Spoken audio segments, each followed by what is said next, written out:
기도합니다. 아멘. 오늘 이 시간에는 믿는 자여 성령을 받으라는 제목으로 우리 함께 말씀을 나누도록 하겠습니다. 우리는 오늘 읽은 본문 9절 앞단락을 보면서 유대 지도자들이 예수를 죽이려 한 일을 살펴보면서 우리의 신앙의 방향을, 우리의 삶에서 믿음의 방향을 어디로 정해야 할지 나눠보았습니다. 그러면서 그 상황이 되는, 이 말씀의 배경이 되는 초막절이 큰 명절이었는데 그것이 이제는 막바지에 달했습니다. 유대인들은 초막절 축제 동안 실로암 연못에서부터 물을 길어와서 성전 제단의 서편에 붓는 의식을 거행합니다. 이것을 하는 이유는 광야에서 목이 마를 때 물을 공급해 주신 하나님의 은혜에 감사하기 위하여서 이 초막절의 기간 동안 끊임없이 실로암 연못에 가서 물을 길어와서 성전의 서편에 붓는 의식을 거행하는 것입니다. 이와 같은 풍습과 그러한 명절을 상황을 배경으로 두고 37절과 같이 예수님이 자신이 뭐라고 하시는 겁니까? 내가 영원한 생수의 근원이라는 사실을 거기에 모인 모든 이들에게 선포하셨습니다. 그러면서 뭐라고 그렇게 요청합니까? 목마른 자는 누구든지 주저 말고 나에게, 예수님에게 나오라고 초청하였습니다. 왜 그렇습니까? 바로 예수님은 이제 알고 계셨기 때문입니다. 자신의 때가 다가옴도 물론 알고 있었지만 예수님이 누구시기 때문에 그런 겁니까? 구원하러 오신 메시아이기 때문입니다.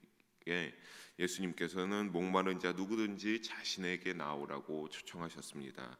사랑하는 영일 성도 여러분, 언제나 여러분의 믿음의 삶의 자리에서 오직 우리의 구원자가 되시는 것은 예수 그리스도뿐이라는 사실을 잊지 마시고 그 마음 가운데 언제나 믿음의 고백으로 여러분이 늘 삶에서 나의 구주 예수 그리스도를 찬미하는 그러한 삶이 사시기를 주님의 이름으로 부탁드리겠습니다. 그렇다면 여기서 목마른 자는 누구를 뜻하는가라고 하면 정말 어떠한 목마른 자가 아니라 믿지 않는 자를 뜻합니다. 그래서 목마른 자는 누구든지 예수님께 오라고 초청하신 겁니다. 또 광야에서 목마를 때 물을 공급해 주신 하나님의 은혜에 감사하는 그 초막절을 막바지에 두고 그 배경으로 예수님이 이렇게 말씀하신 것은 그들이 누구든지 예수님에게 믿지 않는 자들이 나와서 그 목마름, 너희의 믿음이 없는 너희의 그러한 영적 목마름을 해소하기 위하여서 그 방법은 예수님을 믿는 것이고 여기에는 또한 제한이 없습니다. 누구든지 나와서 마시고 영적인 갈급함을 해결해 주시면 누구밖에 없습니까? 오직 예수님, 예수 그리스도밖에 없는 것입니다.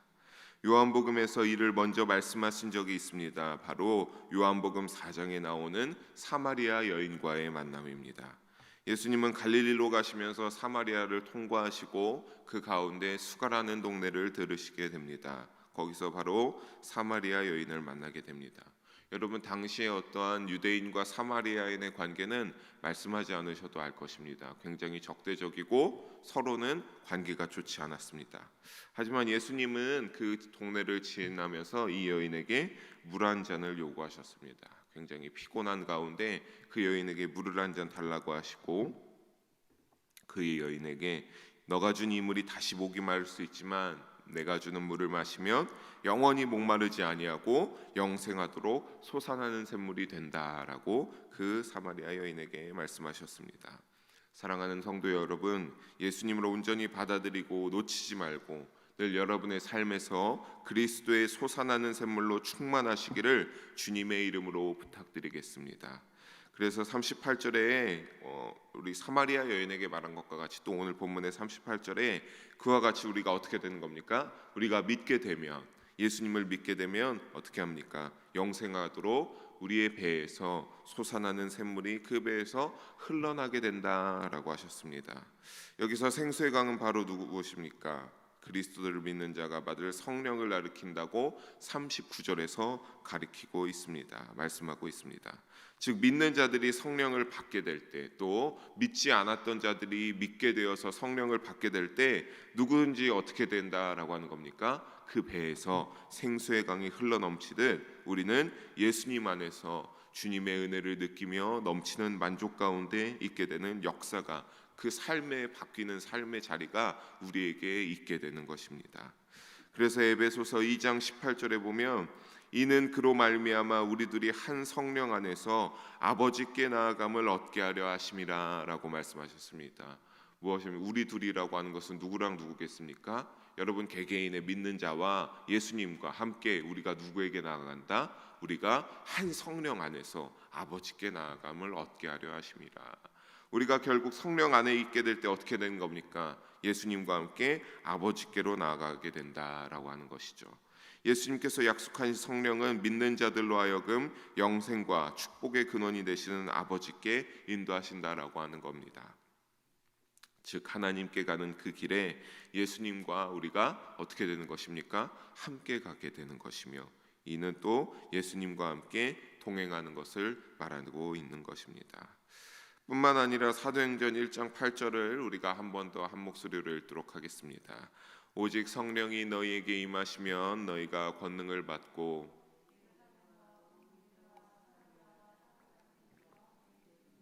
되리라 하시니라. 아멘.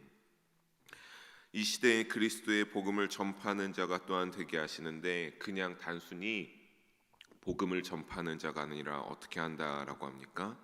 권능을 부어주시겠다라고 하는 겁니다. 사랑하는 여러분, 성령을 통하여서 권능을 받으면 굉장히 중요한 일입니다.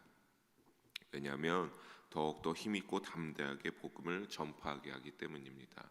사랑하는 여러분, 예수님에 따르는 12 제자들이 예수님을 끊임없이 따르고 예수님과 함께하지 않았습니까? 그런데 예수님이 못 박히고 난 뒤에 그들이 어떻게 됐습니까? 이 뒤에 우리가 더 살펴보게 되겠지만 그 예수의 제자들이 다 무서워서 두려워하며 뿔뿔이 흩어졌습니다.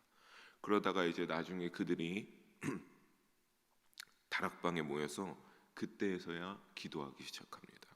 그때에서야 이제 예수님이 돌아가신 후에 그들이 모여서 기도하기 시작하는데, 그들이 기도하다가 약속한 그날에 오늘 말씀같이 예수님이 성령을 주신다라고 하는 그때 그 제자들이 성령을 받았을 때 어떻게 되었습니까? 그들에게 성령의 권능이 임하셔서 그들이 두려워하고 다락방 안에만 모여있고, 사실 그들이 다락방에서 나가기도 주저하였지만 그들의 성령의 권능이 임한 후에는 주저없이 세상 밖으로 나아가서 그들이 예수의 복음을 전파하고, 이 지상명령 너희의 오직 성령이 너희에게 임하시면 너희가 권능을 받고 예루살렘과 온 유대와 사마리아와 땅끝까지 이르러 내 증인이 되리라고 하는 그 모습이 그대로 이루어졌습니다. 그들이 나가서 말씀을 전할 때마다 3,000명씩 5,000명씩 다시 예수님에게로 돌아오는 회심의 역사가, 그들의 권능의 성령의 권능의 역사가 일어났다라고 하는 겁니다. 역시 우리에게도 동일한 겁니다. 더욱더 우리에게 권능을 부어주시고 그 성령의 능력으로 말미암아 우리가 어떻게 되는 겁니까? 더욱더 힘있고 담대하게 이 세상 가운데서 복음을 전파하게 성령님이 우리를 도와주셔서 우리가 세상 끝날까지 사도행전 1장 8절 말씀과 같은 그 모습이 우리에게 일어나고 우리가 그 사명을 감당케 하게 되는 것입니다. 그런데 본문 39절을 보면 방금 말씀드린 것 같이 어떤 겁니까?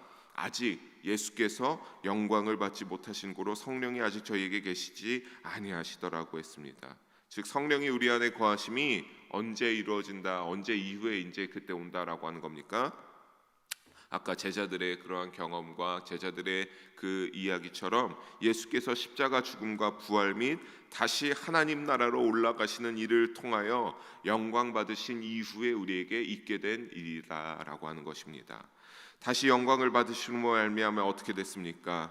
이 세상의 권력을 잡은 사단에 대하여 승리를 얻으시고 하늘에 있는 자들과 땅에 있는 자들과 또 땅 아래에 있는 모든 자들 위해서 예수님께서 존귀와 영화를 누리게 되시는 것입니다. 즉 예수님이 지상에서의 사역을 다 마치고 올라가시는 그때를 기점으로 하여 어떻게 되는 겁니까? 성령이 믿는 자 속에 들어옴을 잊어선 안 되는 것입니다. 그 전에는 성령님이 함께 하셨습니다. 성령님이 없는 것은 아니었습니다. 하지만 그 기점 이후에 예수님이 죽으시고 다시 올라가셔서 부활하신 그 기점 이후에 삶을 살며 믿음을 가지고 살아가는 우리는 예수를 믿고 그리스도로 인정하며 영접할 때 성령님이 우리 안에 거처를 정하시고 함께하는 놀라운 일이 일어나고 체험함을 믿으시기를 주님의 이름으로 축원합니다. 그러기 위해서 우리가 어떻게 된 겁니까? 우리는 그 기점 이후에 살아가는 자들이니까 우리가 이것을 믿고 오늘 말씀과 같은 것을 믿는다면 당연히 우리도 어떻게 되는 겁니까? 성령이 우리 가운데 내주하신다라고 하는 겁니다. 하지만 어떻게 될 때 예수 그리스도의 그 모든 우리 죄 대신 돌아가신 그 피 흘리심의 사건 모든 것들을 우리가 인정하고 다시 부활하신 그 예수 그리스도의 놀라운 사건을 믿을 때에 그때 그것을 영접할 때 성령님이 우리에게 함께 인격적으로 만나주시는 역사가 일어나게 되는 것입니다. 사실 구약 시대에도 성령님은 활동하셨습니다. 요한복음을 지금까지 봐오면서 예수님이 공생애를 시작하실 때 어떻게 됐습니까? 세례요한에게 나가서 세례를 받을 때 그 머리 위에 성령님께서 내려오시지 않으셨습니까? 그래서 예수님에게 임하셨습니다.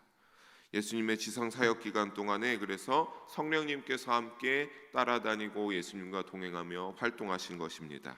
하지만 그때는 예수님과 제자들의 활동 반경에 따라 함께 다녔다면 예수님의 부활과 승천 이후 성령의 사역과 활동은 인물, 지역, 경계를 초월하여 전 세계 어느 곳에든지 믿는 자 누구에게나 임하게 된 것입니다. 그러니까 그로 말미암아 오늘날을 살아가는 우리에게도 어떻게 되는 겁니까?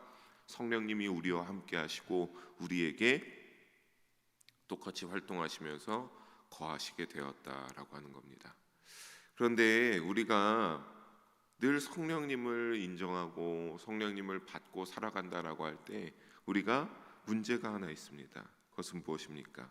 많은 그리스도인들이 예수님을 믿으면서도 생수의 강이 속에서 넘쳐나는 것을 계속하여 체험하지 못한다라고 하는 겁니다. 사랑하는 여러분, 생수의 강이 속에서 넘쳐나는 것을 계속하여 체험하지 못한다라고 하는 것은 무엇입니까? 내가 어느 정도 성령을 받고 성령의 내주하심을 인격적으로 만나서 체험하고 이때부터 언제까지는 성령님이 우리와 함께 하신 것을 늘 체험하다가 어느 순간부터는 또 어떻게 되는 겁니까? 내 안에 생수의 강이 계속 흘러나는 것을 체험하지 못한다는 것은 그 이후부터 또 성령님이 우리와 함께 하신 것을 체험하지 못한다라고 하는 겁니다. 거기에는 왜 그런가 하면 바로 우리의 연약함의 이유가 있습니다. 우리의 믿음과 우리의 신앙이 지속적이지 못하기 때문입니다. 거기에 주님께 대한 우리의 믿음이 그저 가벼운 입에서 나오는 고백으로만 그래서 그쳐서는 안 됩니다. 매일 여러분의 삶의 자리에서 저의 삶의 자리에서 지속적으로 예수님은 나의 주요 그리스도라고 하는 전인격적이고도 뜨겁고 간절한 신앙 고백을 드리는 삶을 사는 자만이 생수의 강이 흘러넘침을 체험하며 성령의 인격적인 만남으로 우리와 함께 하심을 체험케 되는 것입니다. 사랑하는 영일 성도 여러분, 믿는 자이십니까? 그렇다면 말씀을 정리하면서 다시 부탁드리시기는 성령을 받으시기를 주님의 이름으로 간절히 부탁드리며 축원합니다. 이미 또한 받으셨다면 그 성령의 은사를 성령님과 동행함을 우리의 마음 가운데 우리의 배에서 흘러나오는 생수가 넘침을 늘 지속적으로 유지하시기를 바랍니다. 어려운 시대에 살아가고 있는 우리에게 오늘 이 시대에 더욱더 성령님의 내주하심과 함께하심은 더욱더 중요한 것입니다. 왜냐하면 우리는 그러한 성령의 은혜를 절실히 필요로 하는 자들입니다. 성령의 은혜와 도움이 없다면 우리는 이 세상 가운데 사단의 역사에 쉽게 이기기 힘들며 우리의 신앙을 지탱해 나가기가 어렵습니다. 아까 말씀드리지 않았습니까? 제자들이 어떠했습니까? 그들의 제자들의 믿음이 그 정도밖에 되지 않을 때는 그들은 늘 두려워했습니다.